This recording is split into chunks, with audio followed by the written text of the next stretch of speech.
Babylone est tombée.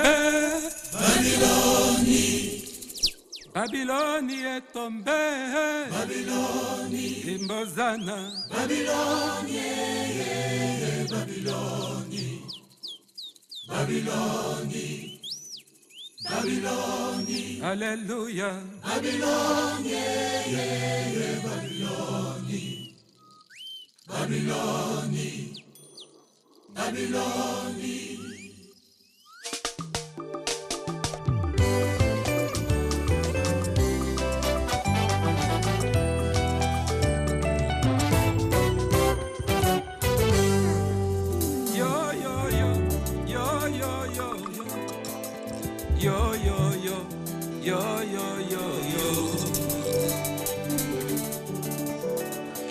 Asante wandugu watazamaji wapenzi wa radio na television ya Pili ya Maendeleo. Inakuwa wakati mzuri ambapo sisi tunakuja namna gani ya kuweza kuwapatia habari yetu mbalimbali. Kama ilivyo desturi, ni lugha la Swahili ndio inawasindikiza siku ya Alhamisi. Basi kwa siku ya leo tunakuwa na waalikwa mbalimbali ambao tutaweza kuwapokea katika station yetu ya siku ya leo, na kama ilivyo desturi tuko pembeni ya Mama Maisha, na hapa tunakuwa na waalikwa wengine. Tunakuwa na ndugu Amuri Kalenga Dudu Nemi, na tunakuwa na Profesa Iskanda, naye pia aliweza kuitika wito wetu, na ndio kwa maana tunawasalimu ninyi wote fasi ambao mnajiunga nasi. Na hivi tunamkaribisha Mama Maisha. Jambo Mama Maisha. Jambo Bwana Remi. Nawaza leo lamuka mzuri na nguvu ijapokuwa mvula asubuhi na baridi. Kwa neema ya Mungu tu, Mwenyezi Mungu anafurahi kutupatia na pumzi ya uzima. Tukutane na watazamaji wetu na waalikwa wetu, na wasalimu baraka Mwenyezi Mungu iwakute popote mnapatikana. Nakusalimu Profesa Iskanda. Salamu ndugu Bwana Remi. Nguvu nawaza iko kabisa, sio kabisa. Ndio. Zeka lakini nguvu ziko. Sasa tunafurahi sana kupokea kwa siku ya leo. Tunakuwa na mazuri sana ambayo tutaweza kuzungumza na wewe kwa siku ya leo. Asante kwa ujio wako. Asante kabisa sana. Na tunakuwa pia na mwanasheria ndugu Kalenga, Amuri Kalenga Dudu, naye pia tunamsalimu. Karibu sana. Asante sana Bwana Remi. Tunashukuru sana kwa kualiko ya siku za leo, kwa kuweza kupata bahati ya kuzungumza na wewe kuhusu hii kichwa neno kubwa yenye tutakuwa nayo. Asante. Haya, tutabila kupoteza muda, Mama Maisha, tuweze tuambia ni manukta gani ambayo tuweza kuzungumzia kwa siku ya leo, sababu watu wanapasha kujua namna gani tuko tunaenda leo. Asante Bwana Remi kwa kuweza kunipa masemi kwa ifasi. Mnajua tutaanza na habari ya siku. Hatuwezi kubaki kukaa kama wajinga, kila mkaaji, kila mtu anapasha anajua yale yenye kupita nafasi anaishi kati ya nchi, kando kando nafasi ya nchi. Na kwa leo tutawaambia namna gani maji ya mvua leo imetatiza wakaaji wa Kinshasa, kufuatana pia na Rais Bwana Rais Felix Tshisekedi alijielekeza kunako mji wa Kisangani. Kisha tutaenda pia kwa wazo la siku. Mnajua tunasema mtu hata ishi tuna chakula ya kula ndani ya kinywa, taisha pia na mafikara mbalimbali na akili mbali. Na wazo yetu ya siku lisema yale unamtendea mwenzako leo, ile kesho na we pia watakurudishia vile vile. Kisha tutapita katika somo letu tafsiri tunasema turudie kusema kwa urembo kabisa lugha letu bora la Swahili. Kisha tutamaliza tutakomesha na baraza juu ya majengo ya Yolela ndani ya mji wa Kinshasa yenye kuleta kabisa tatizo, kuleta kabisa hasara katika mji mikuu nafasi tunaishi. Asante sana. Basi kwa sisi kwanza tutaanza na habari mbalimbali, na hivi kwa haraka tutajulisha kwamba ni tangu siku ya Jumatano ya tarehe 22 Oktoba mwaka tunao ndio Rais wa Jamhuri ya Kidemokrasia ya Kongo Felix Antoine Tshisekedi Tshilombo aliwezapo hivi kuwasili kwenye mji wa Kisangani, jimbo la Chopo. Nafasi ambayo alienda namna gani ya kuweza kufikia mipango ya kumaliza kazi ya ukarabati wa barabara na pia kazi mbalimbali ya ujenzi ambayo ilifanyika upande huko, na pia tuwajulisha kwamba fasi hiyo wanatengeneza kiwanja cha ndege ya Bangoka. Basi wakaji wanafurahi sana na kazi mbalimbali ambayo inafanyika mji wa Kisangani, na pia walikuja wengi sana namna gani ya kuweza kumpokea katika mitingi ambayo iliweza kufanyika jana hii. Aliweza kuongea na raia hana kwa ana, wakafurahi na akawapatia mawazo yake ya kuwasindikiza katika mambo ya maendeleo na mabadiliko ndani ya Jamhuri ya Kidemokrasia ya Kongo kwa jumla na kwa pekee ndani ya mji wa Kisangani. Na habari zingine tawajulisha ya kwamba hivi ndani ya mji mkuu wa Jamhuri ya Kidemokrasia ya Kongo Kinshasa kuna kuwa ajali ambayo iliweza kufanyika siku iliyopita. Ujazo wa maji ilikuwa nyingi sana, mvua ilinyesha na vitu mbalimbali viliharibika kabisa, na watu walipoteza vifaa mbalimbali, nyumba iliharibika, na hivi ikaleta magumu na taabu sana. Na ndio kwa maana tuliomba kwa wakaaji wajitolee namna gani wasianze kutupa uchafu ndani ya mifereji, sababu ile iko nafunga maji namna ya kutiririka vizuri na inaleta shida sana. Na ndio kwa maana hii wakati ya mvula ni wakati ya kila mtu anajua namna gani ya kuweza kujiepusha na ajali mbalimbali. Na pia tuliomba kwa serikali ya Jamhuri ya Kidemokrasia ya Kongo kutafuta namna gani ya kuweza kufungua njia ya maji, hii maji ianze kutiririka vizuri, sababu hii masiku inakuwa magumu sana, na hapa ingariki mwanzo ya mvula. Sasa wakati mvula itakuwa tena mingi zaidi, hatujui kama tutaishia wapi. Basi kila mmoja anakuwa na kazi ambayo anaweza kufanya juu ya kuepusha majali mbalimbali. Asante Bwana Remi Kachoko, mmeona nyinyi wenyewe kuangalia gisi tumetatizwa na maji. Tupurudike kwanza kidogo mbele ya sisi kuanza Bwana Chimuni, tutilie kwanza wimbo tuweze kupita katika somo letu ya leo, somo la hekima. Tuburudike ndugu Chimuni, tutilie nyimbo.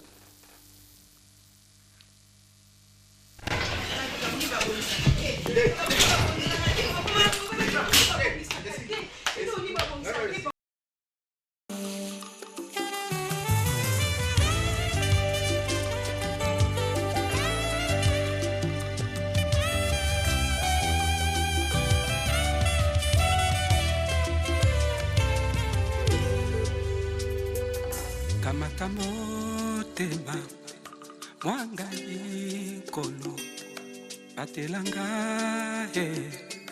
na bolingo wayo salelanga bolamu wayo. Kamata motema mwangali kono atelanga na bolingo wayo.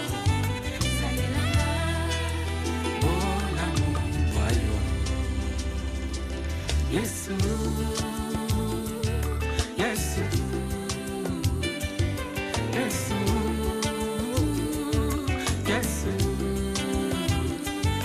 salelanga bona moyo.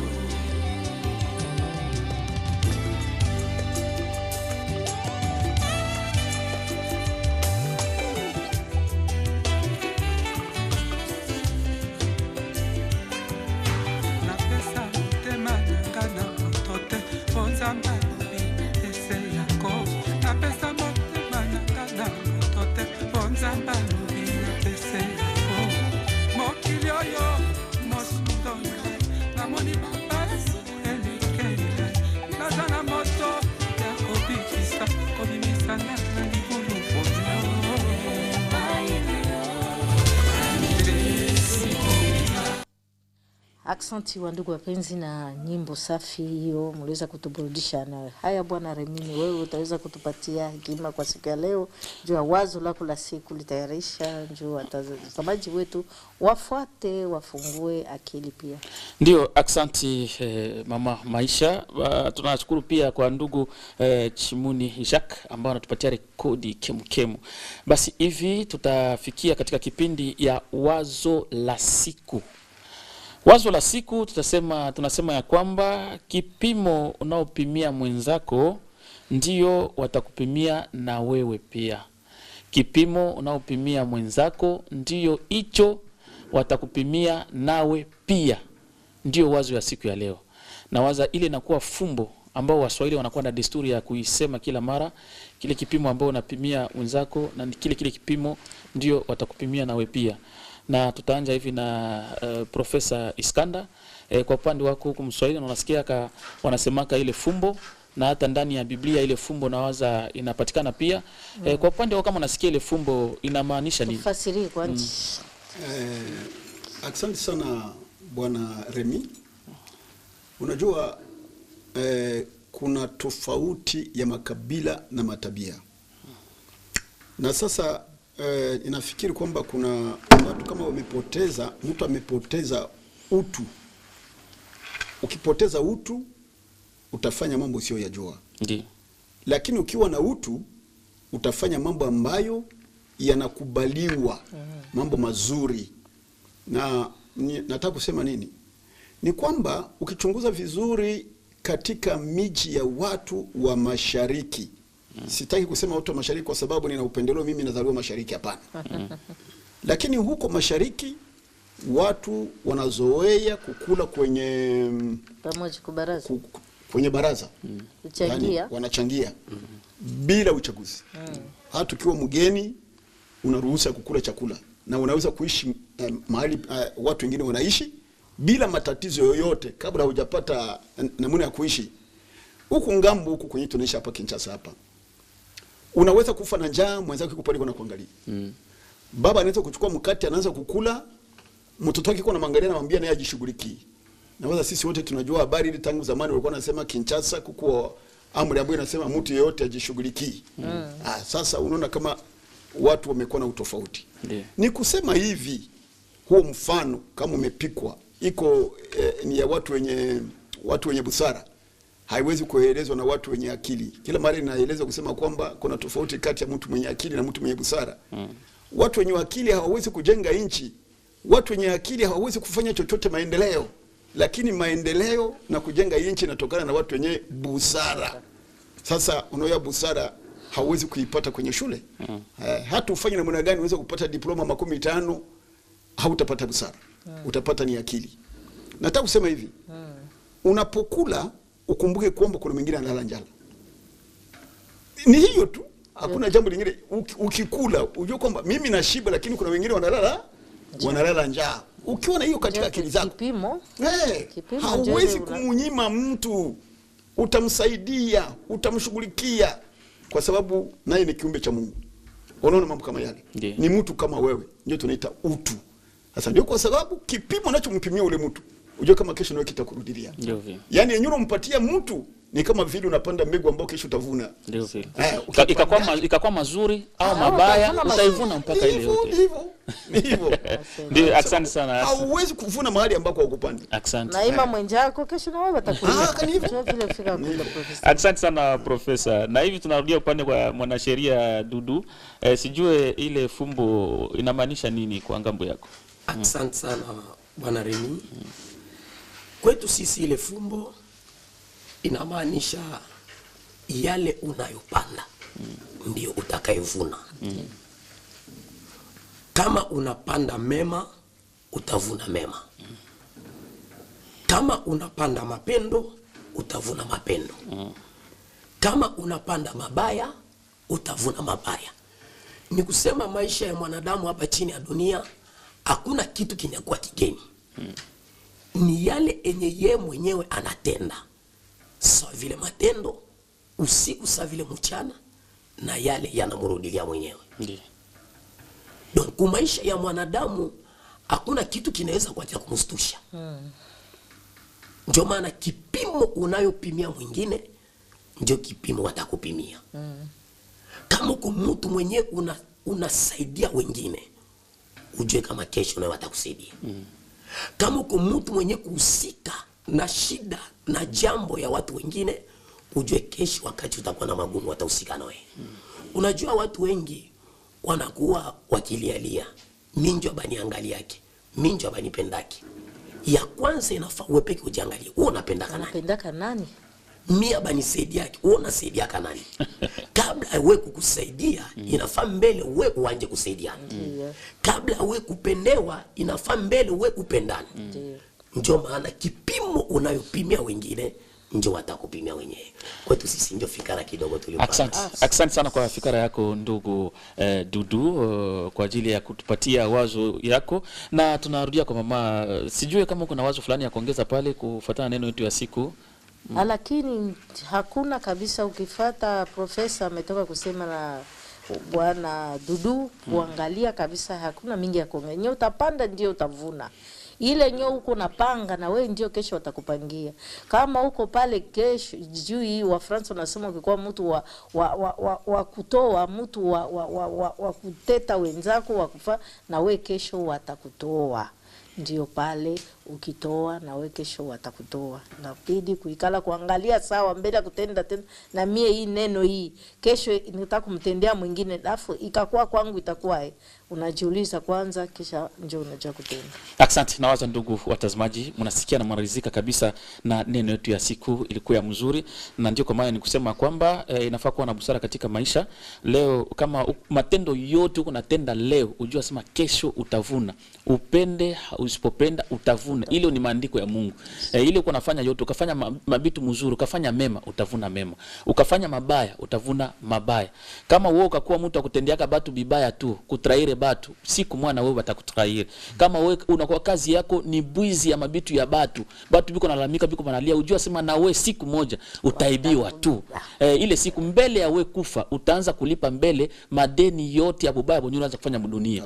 Na njoo vile hata kuna kuwa mabatu wanakuwa matendo ya kupenda bibi wa mtu, bwana wa mtu, ni matendo mubaya. Wakati unapenda bibi wa batu, jua kama siku moja tu na bibi wako watampenda. Na kama kuna desturi ya kwanza kupendaka mpaka babwana ya batu, ujua sema siku moja na wewe mambo itakufikia. Donc bibaya vyote vinyo kunafanya siku mwana bibi itakurudilia. Unaona hata wewe kuna desturi leo kuna uwa batu. Papa, ujua sema siku mwana we batakuwa na utakufa muali mbaya mpaka vile kuna uwa batu. Mungu iko sawa sawa. Uko napiga batu fimbo leo, ujua sema kesho na we batakupiga fimbo. Leo mtu anakufanyia mema, unamrudishia mabaya. Ujua sema ile mabaya ile, uko njoo na investir, batakurudishia na ile mabaya yote mpaka vile unafanya. Ile ni kusema kwamba wandugu watazamaji, kama uko natenda matendo yako mdunia, ujue kitu gani unaweza kutenda, sababu tuko njoo tunapanda. Sababu tutaivuna kabla sisi kufariki. Nawaza njoo kifupi ya neno yangu ile. Basi tunaingia katika neno lingine. Nawaza mama Maisha, hivi tunafikia katika kiwango gani? Tunafika wakati ya tafsiri, wakati tafsiri sasa. Basi tunaomba fundi wa mitambo ndugu Jacques, unaweza kutupatia tafsiri yetu ubao, hivi tuweze kuwafundisha watazamaji wetu lugha bora na tukufu la Kiswahili. Mama, karibu. Asante, nadhani mmeshika kalamu zenu na buku zenu kuweza kuangalia gisi yale machache iliwatarishia yale gisi imetamkwa na gisi imeandikwa. Tunaanza ya kwanza katika lugha ya Kifaransa, construction ndio ujenzi. Kujenga, namna kujenga, construction ujenzi. Ya pili ni anarchique. Anarchique ndio kusema kiolela ama sioni vizuri ama machafuko, kiolela ovyo, kujenga bila sawa. Ya tatu ni sans respect, bila heshima, kufanya kila kitu bila heshima. Gisi ndio kusema wa ovyo, inafaa kukua heshima, kukua usawa, bila sa norme ça veut dire nje kusema bila heshima. Ya tano sioni vizuri norme urbanistique nje kusema shurti za kujenga sawa ya kujenga. Ya tano tunasema terrain ama kiwanja, pia tena macho sioni bwana nani madari au turudiria ardi.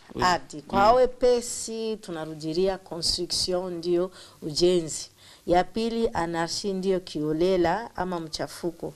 Ya tatu ndio sans respect, bila heshima. Ya nne ndio kusema sherti norme urbanistique, sherti za kujenga. Ya tano terrain ama kiwanja. Nadhani mlikuwa wengi kuweza kutufuata na kuandika kalamu zenu, mliwe razi, macho haioni vizuri. Ndio, nawaza banaona biko banasoma ubao, wanajua vile yote inasemekana pale, wanasikia vizuri sawa. Na hii maneno ambayo unawafasiria hapa itaweza kutusaidia wakati tuko tunasema baraza, sababu tunaingia hii maneno atuingiza katika baraza, sababu hapo tutaanza kusema kwa baraza, tutaanza kutumikisha hii matamko mbalimbali. Construction, sababu tema tunasema la construction anarchique sans respect des normes urbanistic. Ndio neno tunasema kwenye lugha la Kimombo, lakini kwa Kiswahili tunasema ni kujenga majengo kiolela pasipo kuheshimu kanuni ya nchi.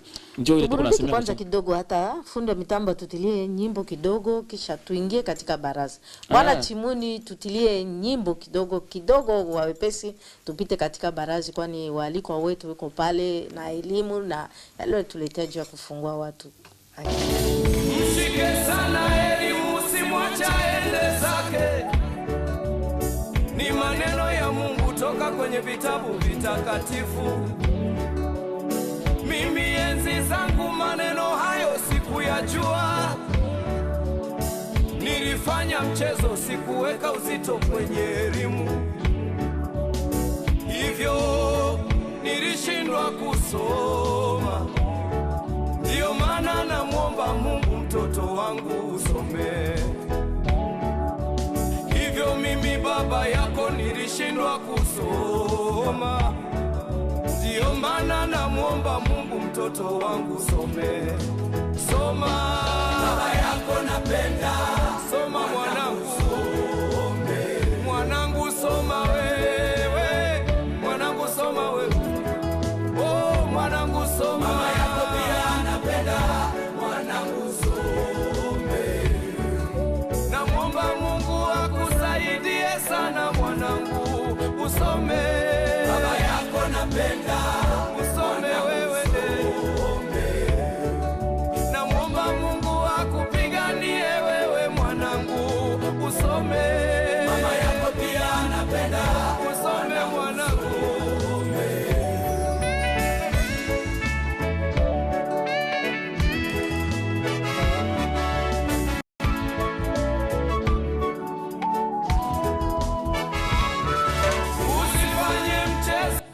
Haya, ndugu watazamaji, tunaendelea na mazungumzo yetu, nawaza tunafikia katika kipindi ya baraza.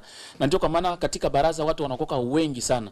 Na mtaangalia katika baraza zamani wa mama wa kwanza kuingia mabaraza, lakini leo tunaanza kuingiza wa mama wa baraza. Kuna kuwa mama Jilis Sefu na anajiingiza na yeye baraza mpaka hivi. Mbo tunakubali sababu kama njala anatubana atenda mbio kututafutia chakula kumafika.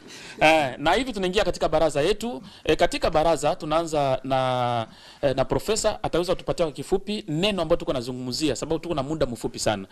Tuko nasemea juu ya kujenga manyumba kiolela ndani ya mji wa Kinshasa. Leo kuna kwa matokeo mabaya mbalimbali tuko tunavivre kila siku zaidi wakati ya mvua mingi. Na sijue kwa upande wako profesa, nini iko na sababisha mji wa Kinshasa watu kujenga manyumba vile wanataka bila kushika kanuni na sheria ya nchi? Asante sana ndugu Remi. Kitu ambacho mimi najua ni kwamba tulikuwa chini ya ukoloni ya wazungu ambao ni tunaita Babelge. Na wakati ule kulikuwa sheria ambayo iliwekwa, na ile sheria iko katika constitution yetu, kama sidanganyiki itakuwa ni article 34 ya constitution, ambayo ilisema kwamba mtu ambaye anaita ile wakati wanaita ba indigene na bazungu walisema kwamba udongo ni au ile tunaita ardhi itakuwa ya serikali. Donc itakuwa yao wao wazungu. Indigene hana ruhusa ya kujenga au ya kupata nafasi. Udongo ni yao na mambo yote yako ndani ya udongo, chini ya ardhi yote ni yao. Ili ilikuwa ni sheria ambayo ilitolewa na wale Babelge na inaendelea mpaka leo hii. Lakini kwa bahati mbaya kitu ambacho mimi kinanihuzunisha sana ni kuona udhaifu. Ile unaita Kifaransa unaita pale constitution anarchie. C'est désordre. Anarchie ni usema désordre. Donc kitu ambacho akiheshimu kanuni. Sasa na mimi nashangaa kuona kwamba unajua kama rais wetu alipochukua madaraka alisema kwamba hii iko etat de droit. Sijui kama tutaita namna gani kwa Kiswahili. Na ile etat de droit ni kusema kwamba sababu nchi inajengwa kwa kuhusu heshima za sheria. Sasa mimi niko na shangaa. Hiyo habari za kujenga kiholela na sheria iko imetokana na nini? Ndio swali yetu. Hivi jibu ni kusema tu kwa kifupi, tusiende kushoto kuume. sio kubembele, sio kutia vitunguu na mafuta na chumvi katika nyama ndio itatokota. Nyama itatokota kwa sababu kuna moto. Sasa nataka niwaambie kwamba sheria zetu zimekuwa dhaifu. Hakuna watu ambao wanazifuatilia na kuzitimiza. Pale ni sheria ndio iko dhaifu au ni watu ndio waheshimu sheria? Sikiliza. Tuna sheria nzuri lakini watu ndio waheshimu sheria. Hapana mwalimu, sheria ni maandiko. Ni kitu kinaandikwa tu na kio kenyewe hakiwezi kufanya chochote. Lakini wale watu ambao wanastahili kuzisimamisha, kuishika application, ndio kushika. Sasa watu wa kutimiza zile sheria ndio ambao wana upungufu. Ndio kwa sababu unaona sasa hiyo majenzi ya kiolela inaweza inaleta maafa makubwa katika mji, kwa sababu hakuna watu ambao wanatusaidia kusema watu washike sheria. Asante sana Profesa Iskanda. Kwa upande wako mwanasheria Dudu Amuri Kalenga, sijue unaweza kutupatia mawazo gani? Ni sheria inasema nini ndani ya Jamhuri ya Kidemokrasia ya Kongo kwa watu ambao wanakuwa na desturi ya kujenga manyumba zao kiolela, sababu ni mambo tuko tunaishi siku zote ndani ya Jamhuri ya Kidemokrasia zaidi hapa Kinshasa. Na niongeze ulizo. Na wanasema hakuna yule mwenyeko juu ya sheria. Sasa namna gani hatuwezi kushika sheria? Asante sana kwa kutupisha sauti. Nawaza profesa anatoka kuleta deja jibu. Inaanza wakati wa Babeliji. Mkataba ya Bakajika ilikuwa inasema le sol et le sous-sol appartiennent à l'État. Udongo inakuwa ni ya serikali. Udongo na mali yake. Na hakuwezi kuwa ujenzi bila udongo. Ni kusema kwa mtu kupata mbele udongo fasi kwenye atajenga, inafanya serikali ndio imupatishie. Na kwa sababu serikali ndio anakuwa analinda udongo, yeye ule serikali kufatana na mikataba ya inchi ndio alitia ma service en place enye wakati mtu anapata udongo inaweza kumruhusia kujenga. Ile tunaita autorisation de bâtir. Na kupitia ile mukanda enye service ya serikali itapatishia mtu kwa kujenga, njo itamonesha masharti fulani enye inasimamishwa na serikali juu ya namna gani anaweza fanya ujenzi yake. Sasa ile tulianja mbele ya independence. Sheria inabadilika wakati kunaendelea. Kisha independence ilikutikana kama ile madone ilifanyika, masheria ilikamatika avant independence. Haikukuwa tena ina répondre normalement kuma contexte enye tulikuwa mwae. Parce que kulikuwa mouvement ya watu. Wenye kwa exode rural. Batu walitoka kuma village, banengia kuma jimbo kabambi, et consort na mingini ikakuwa obligé inenepe. Sasa kwa kifupi, nini kunasababisha serikali inaleta ruhusa, inapatia mtu mikanda ya kujenga nyumba fasi fulani na baada ya vile anafika na kubomoa? Kwa kifupi, unaona wakati mwingine wanaanza kubomoa manyumba hapa, mnijenga fasi mbaya, banavunja. Na mtu anakuja na mikanda, sasa niko na mikanda yote leta ndio mnyoshe fasi na leta inakuja kuvunja. Unaweza pata ruhusa ya kujenga. Meya muhimu ni kujenga sawa vile sheria inasema. Na kama unajenga kinyume ya sheria, ndio inafikiaka serikali anaweza kuyana anavunja. Mama Jilisi, jua utaleta neno gani kuhusu kujenga kiolela, na nini wa mama njoo mko nasukuma wa baba waanze tu kujenga manyumba juu mpate fasha kuikala? Asante wa ndugu, tunafurahi tena kukutana nanyi kisha siku mingi ya tatizo fulani. Ndio watazamaji wetu tunatoka kufuata wa ndugu namna wanatoka kuleta majibu kufatana na swali ambapo tunakuwa tunatatizika nayo hapa mjini mkuu wa Kinshasa, hasa zaidi wakati huu wa mvua. Tukifuata vizuri, ndio mtetezi alitoka kusema ni serikali ndio inapana watu ruhusa ya kujenga. Na yule serikali ni kizani kama mlifata jana ama juzi gavana wa jimbo mkuu ya Kinshasa Bwana Daniel Bumba, ambapo na msalimu fasi anapopatikana katika ofisi yake kwa wakati huu, wanakuwa wanachapa kazi vizuri sana. Walimswali hiyo kwa wapasha habari ambapo walikuwa wanafanya nao emission, akajibu ya kusema ndio tunajua wakati uliopita kulikuwa kiolela sana, watu walikuwa wanafanya vitu visivyo stahili, na kwa hiyo serikali ama gavana wa jimbo anasema kwamba wanakuwa wanapanga jinsi gani watapata suluhisho kwa neno hiyo, kwa sababu raia alinunua kwa serikali na serikali itajua jinsi gani ya kuwatosha pale, kuwapeleka fasi nyingine na kutia kanuni gisi inavyostahili ili jimbo la Kinshasa isianje tena kujaa na maji. Wandugu watazamaji wapenzi, sisi tulikuwa napenda kuendelea na mambo yako mengi. Tulikuwa na mambo mengi ya kuzungumza. Tulianza nyuma sana na hivi nadhani hatukumaliza. Tutaomba tena turudie wakati ni wakati wa ndugu wapenzi. Tutakuwa tena juma kesho na hawa waliko wakuja watomea hakumaliza yale wako nayo juu wakati, na tulianza nyuma. Mtuwe razi Bwana Remi aga tuagane na basi tutakutana siku ya Alhamisi ijao. Tunawapigia asante sana ndugu Amuri Kalenga, Dudu Nemi ambao alikuja, Profesa Iskanda na pia Julius Sefu ambao alitolea katika mvua kali anakuja, na hata mama Maisha. Wote tunawapigia asante kwa ajili ya kuwa nasi, na hata fundi ya mitambo ndugu Chimuni Jacques ambao tusaidia na kutikisa vyombo mbalimbali. Basi sisi tutaweza kukutana nanyi siku ya Alhamisi ijayo. Kwaherini. Alamsiki. Iwa darasani mwana, mimi na mama yako tunapenda sana usome. Ukifanya mchezo maisha yetu mwenyewe unayajua. Mshike sana elimu, usimwache aende zake. Ni maneno ya Mungu toka kwenye vitabu vitakatifu. Mimi